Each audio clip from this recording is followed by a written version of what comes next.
wabarakatuh. Saya Liza Nalasari, calon guru penggerak angkatan 4 Kabupaten Pesisir Selatan tahun 2022. Pada video ini saya menyajikan sosialisasi pemikiran Ki Hajar Dewantara dan budaya positif pada UPT SMP 2 Bayang, Jumat 28 Januari 2022. Assalamualaikum warahmatullahi wabarakatuh. Salam guru penggerak.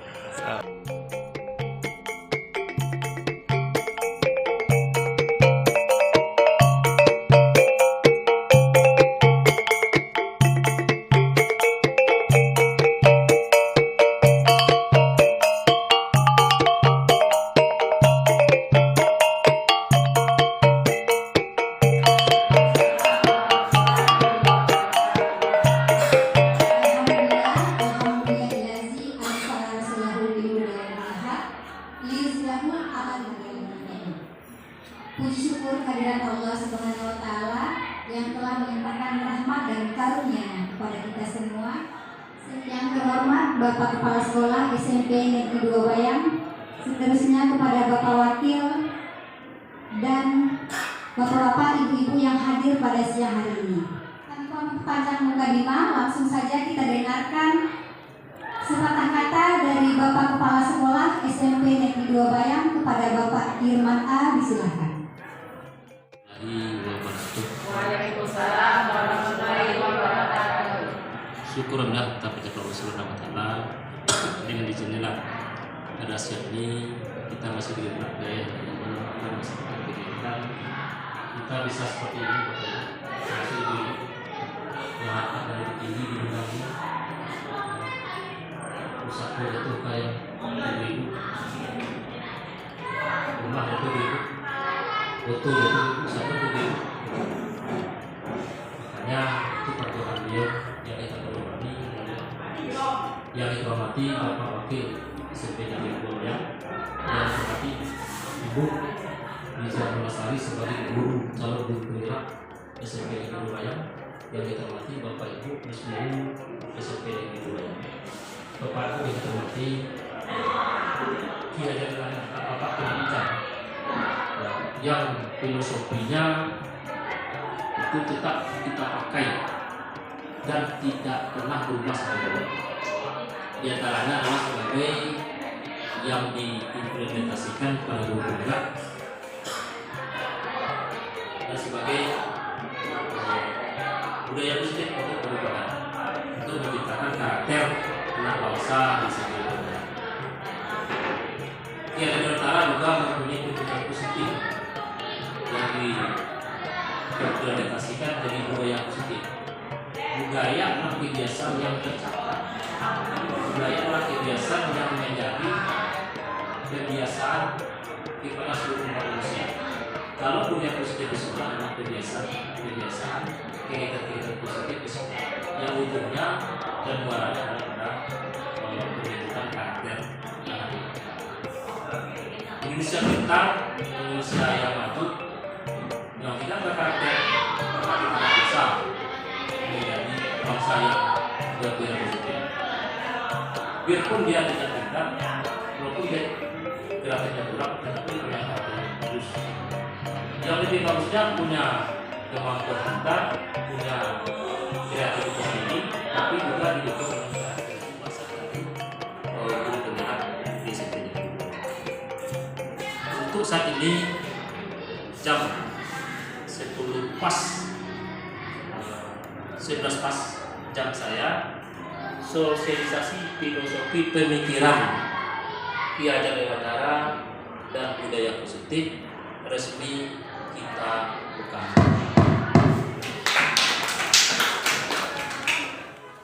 Terima kasih kepada Bapak Kepala Sekolah. Selanjutnya langsung saja pemaparan mengenai sosialisasi filosofi pemikiran Ki Hajar Dewantara dan budaya positif oleh calon guru penggerak kepada Ibu Liza Nalasari. Disilakan.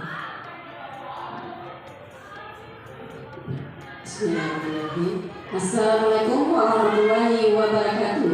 Waalaikumsalam.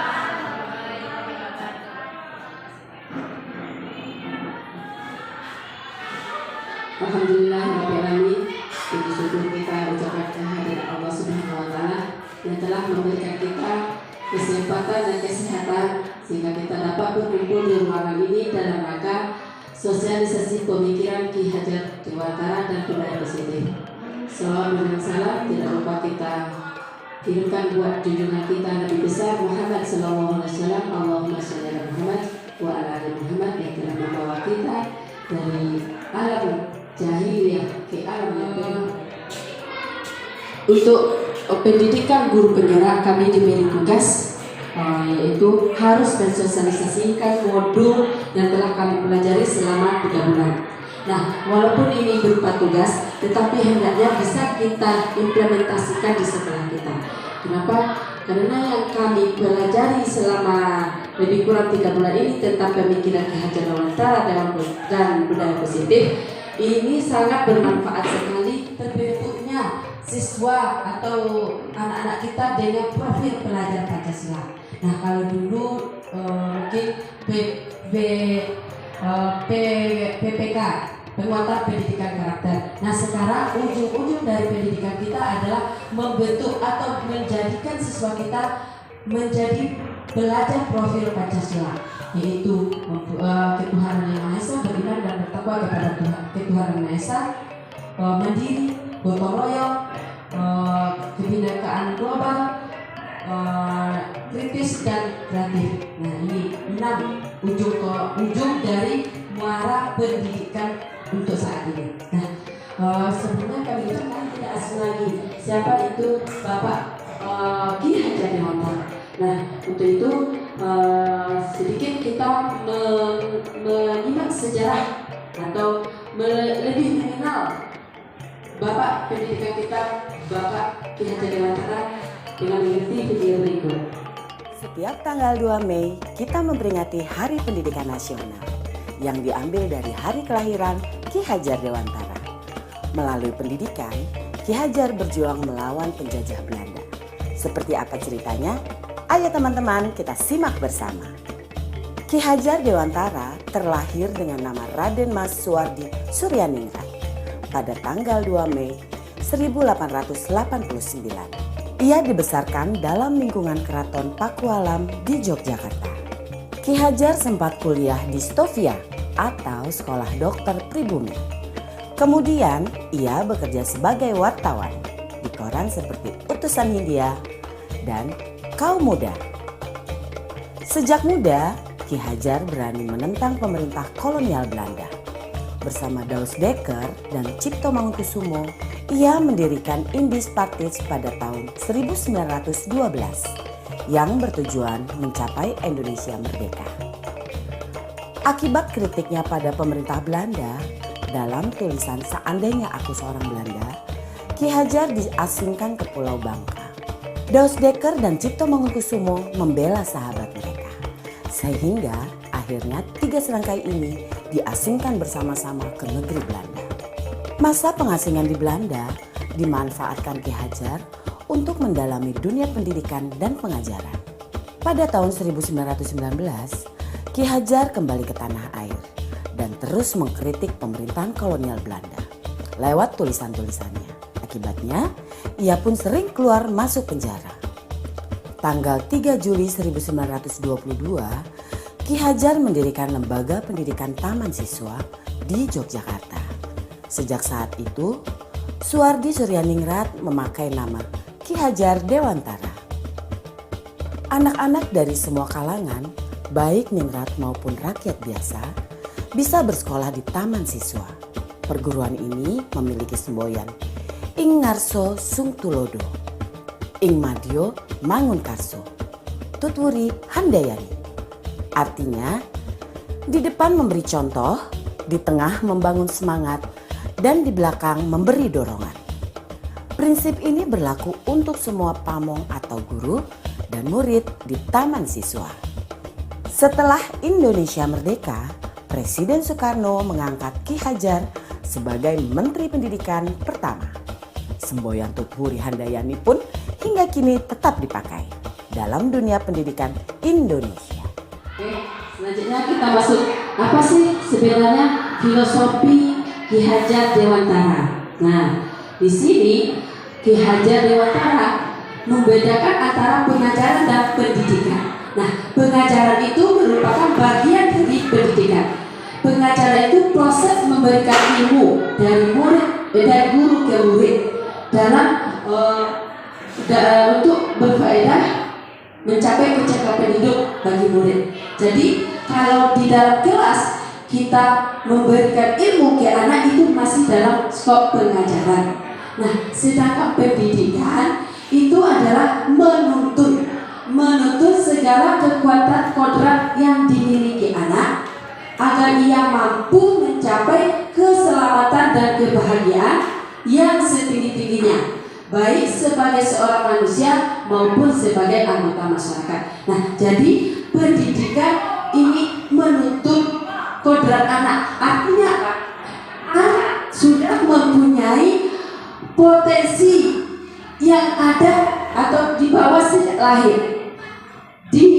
Kita juga suka kita kertas bukan seperti itu, tetapi anak adalah kertas yang sudah ada tulisan samar-samarnya. Kita yang sebagai pendidik yang bertugas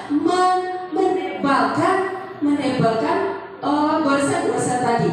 Nah, goresannya baik kita tebalkan, goresannya tidak baik itu yang kita hilangkan. Jadi konsep dari Ki Hajar Dewantara, pendidikan adalah menuntut, bukan menuntut. Nah, mungkin kita bisa mengintrospeksi selama ini, apakah kita menuntut atau menuntut. Oke. Kemudian pendidik sebagai seorang petani. Menurut Ki Hajar Dewantara, pendidik adalah ibarat sebagai petani atau tukang kebun. Nah, kalau tukang kebun, misalkan kita menanam jagung, bagaimana supaya jagung ini tumbuh dengan baik, menghasilkan buah yang bagus? Tentunya kita memberikan perhatian yang penuh, memperhatikan pupuknya, memperhatikan airnya, memperhatikan pertumbuhannya setiap saat. Jika ada hama-hama yang akan hinggap, kita basmi secepatnya. Nah, begitu juga ya. Ki Hajar Dewantara mengibaratkan pendidik sebagai petani. Kita sebagai pendidik, tugas kita adalah memberikan perhatian yang penuh kepada anak. Ya, hasil dari pertanian itu tergantung dari petaninya. Baik buruknya hasil perkebunan itu tergantung dari petaninya. Begitu juga kita, baik buruknya anak itu hasil dari didikan kita. Ya, jadi anak itu terlahir sudah mempunyai potensi yang ada pada dirinya masing-masing. Nah, kemudian nih dasar-dasar pendidikan Ki Hajar Dewantara. Pendidikan adalah menuntut.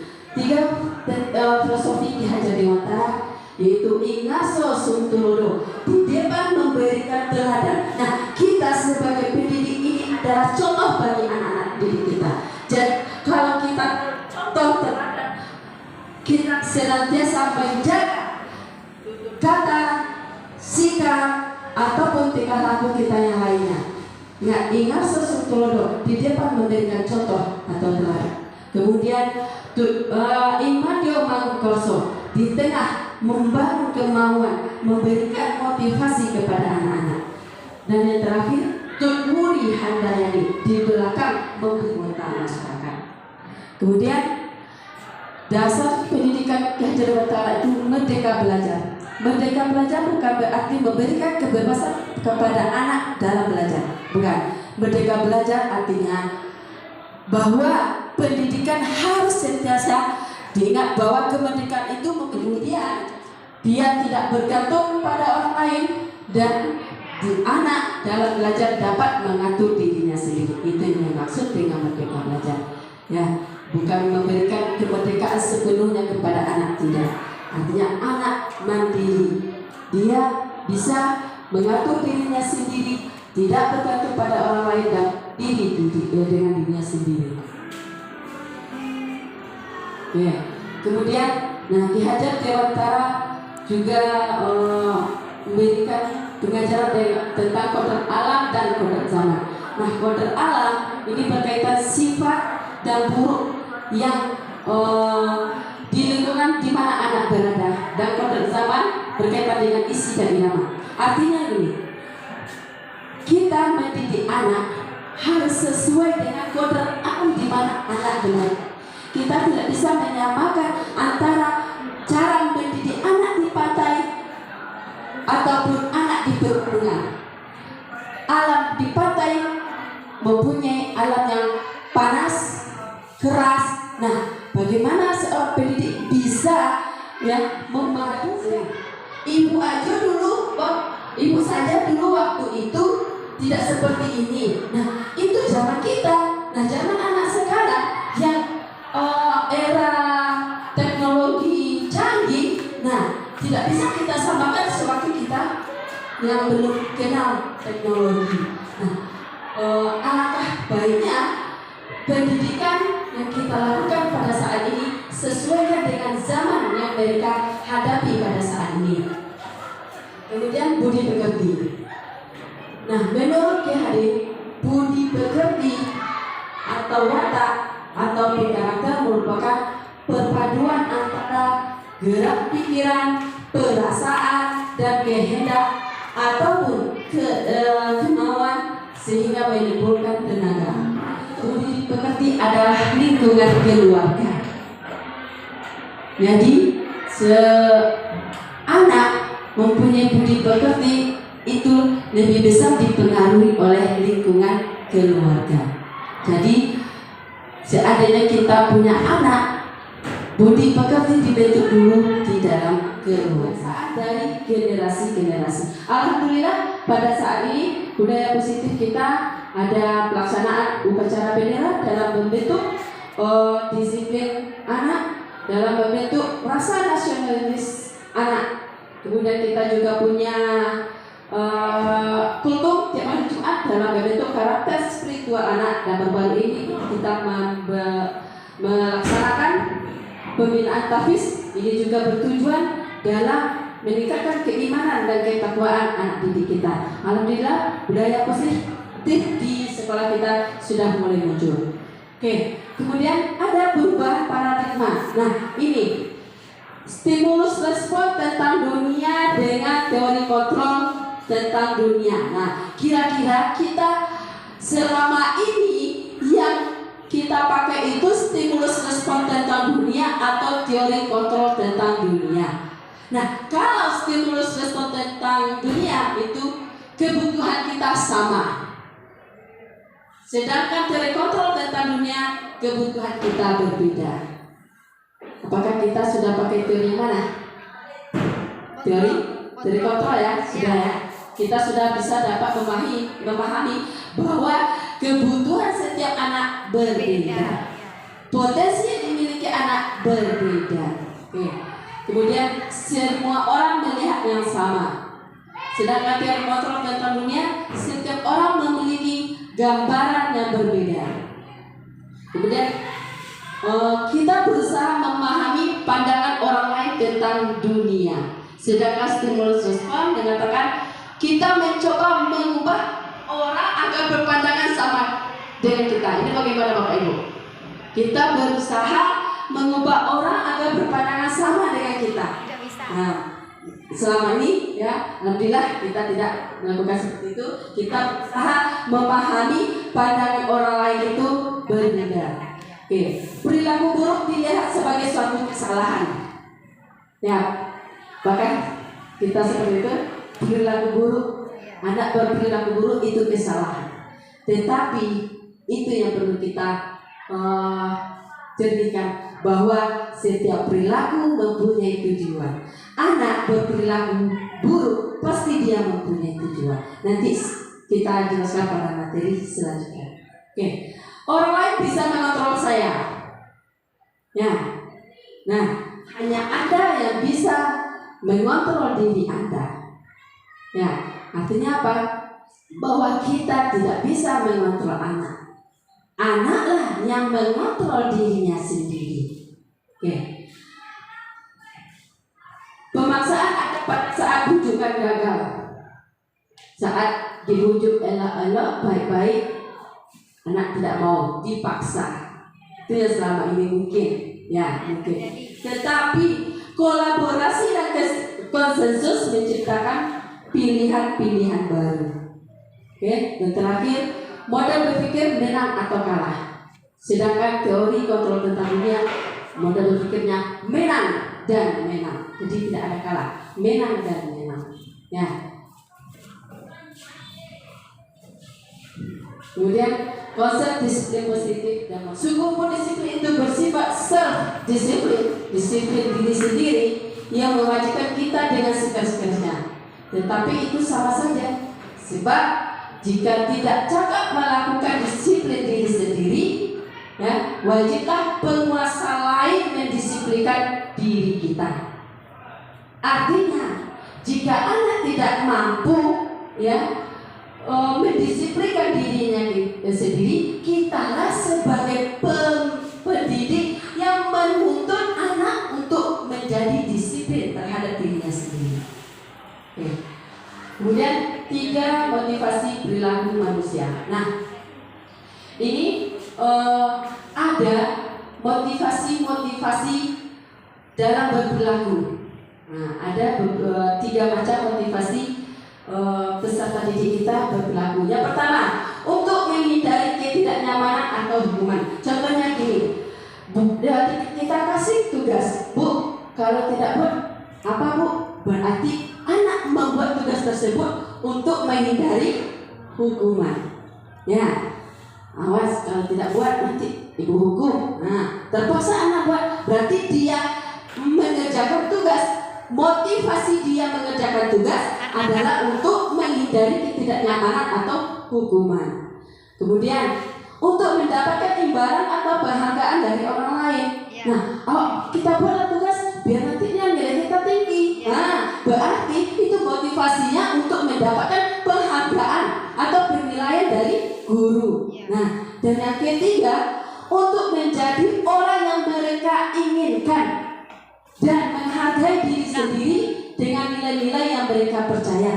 Artinya, mereka mengerjakan tugas atau menyelesaikan tugas betul-betul dari kemauan dia sendiri. Baik itu nantinya dihukum ataupun mendapatkan penghargaan.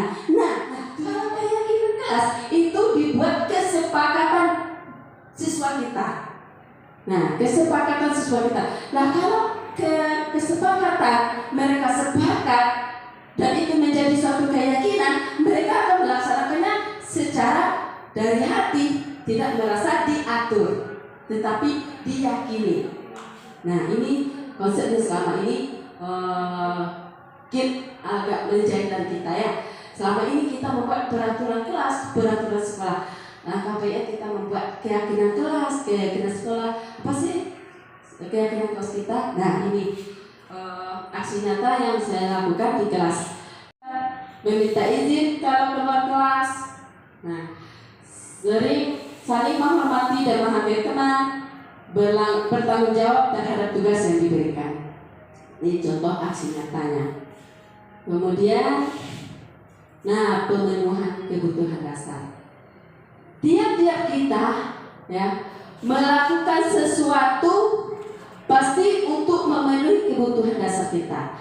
Konsepnya ada 5 kebutuhan dasar manusia. Yang pertama, kebutuhan bertahan hidup. Kebutuhan bertahan hidup contohnya kebutuhan ingin makan, ingin tidur, ingin minum, itu kebutuhan untuk hidup. Kemudian kebutuhan cinta dan kasih sayang, yaitu kebutuhan untuk mendapatkan perhatian, mendapatkan kasih sayang dari orang lain. Kemudian kebutuhan penguasaan, artinya diakui kompetensinya, ya, kebutuhan untuk mengakui kompetensi yang dimiliki oleh anak. Kemudian kebutuhan kebebasan dan kebutuhan kesenangan. Oke, nah ini saya ada punya satu kasus. Ibu Ambar, guru wali kelas 2A di SD Pelita, sedang bingung menghadapi ulah satu anak di kelasnya. Doni di kelasnya bernama Doni. Beberapa anak di kelas 2A telah datang padanya dan mengeluhkan Doni yang sering meminta bekal makan siang mereka dengan paksa.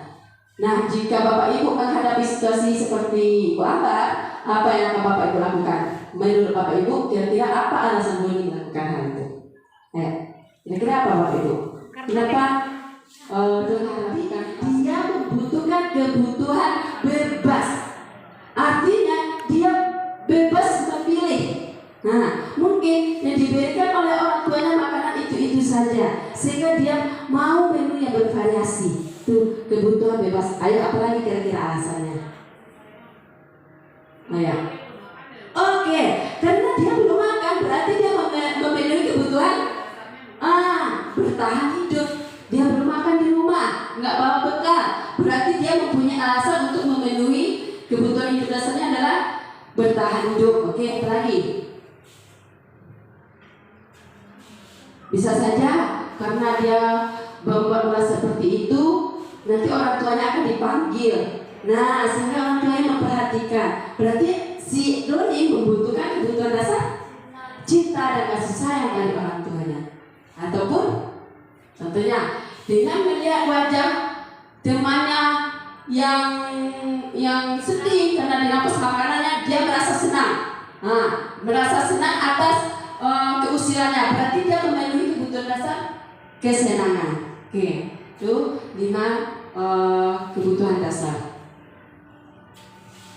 Oke, 5 posisi kontrol. Nah, ini kita sebagai pendidik mempunyai 5 posisi kontrol. Nanti kita bisa mengukur diri kita sendiri, posisi kita itu di mana.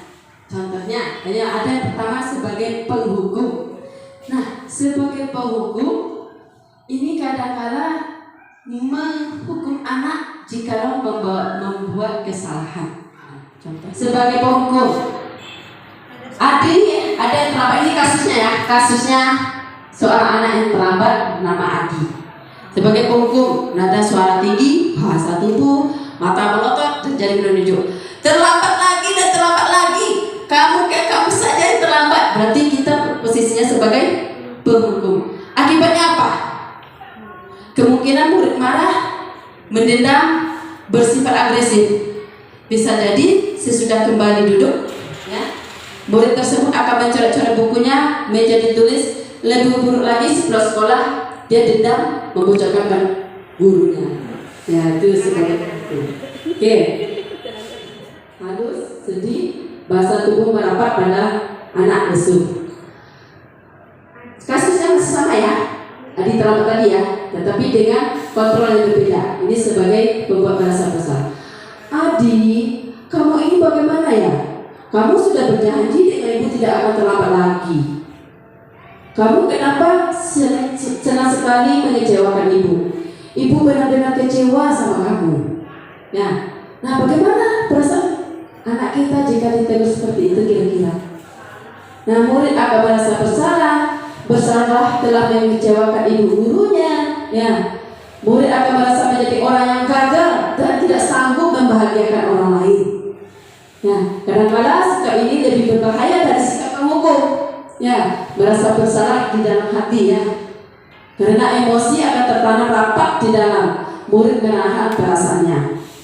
Tidak seperti murid dengan penghukum, di mana murid bisa mengekspresikan amarahnya, tetapi anak sebagai merasa bersalah ini lebih berat lagi efeknya daripada pembuatan sebagai penghukum.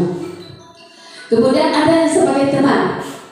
Nah, sebagai teman, nada suara ramah, akrab, bercanda, bahasa tubuh merapat pada murid, mata dan senyum jenaka. Nah, kasus yang sama ya.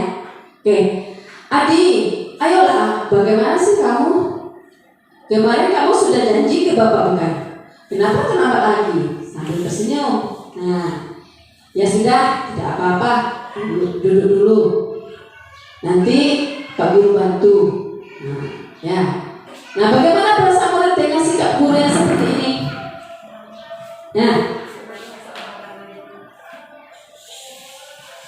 Nah, murid akan merasa senang, akrab dengan guru. Nah, ini termasuk dampak yang positifnya ya.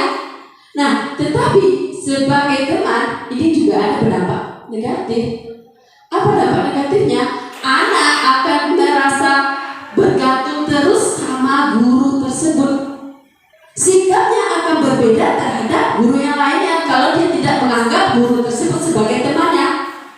Nah, kalau guru A dianggap sebagai teman, dia bisa bergantung kepada guru si A. Tetapi apabila guru si A tidak ada, nah ini efek dari kita membuat anak merasa teman dengan kita. Dia tidak akan bisa bersikap yang sama dengan guru yang lain. Itu dampak negatifnya. Oke. Nah, selanjutnya sebagai pemantau.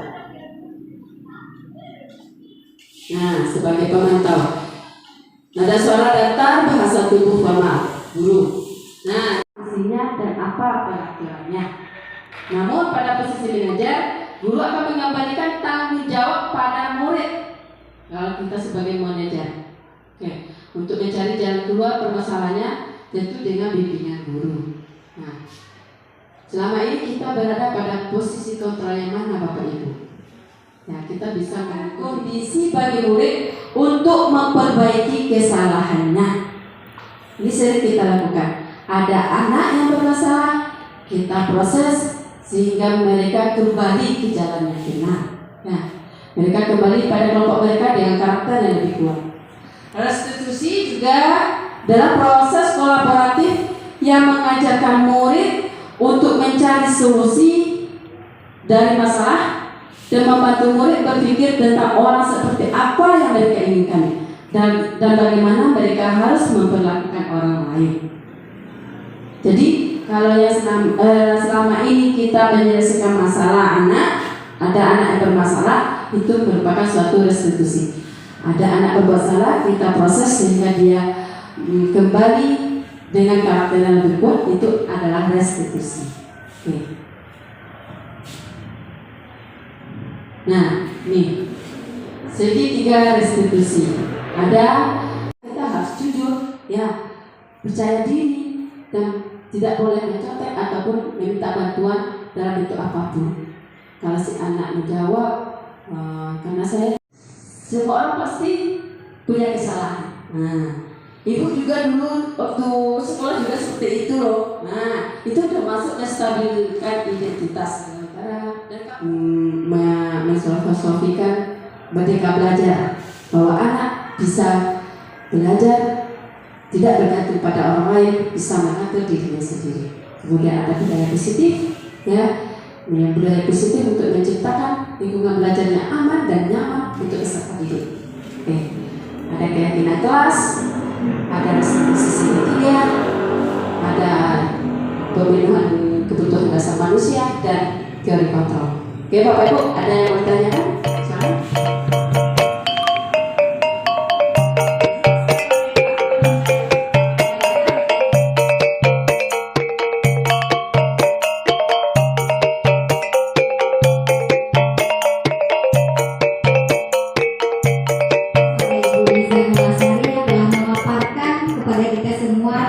Sosialisasi Ki Hajar Dewantara.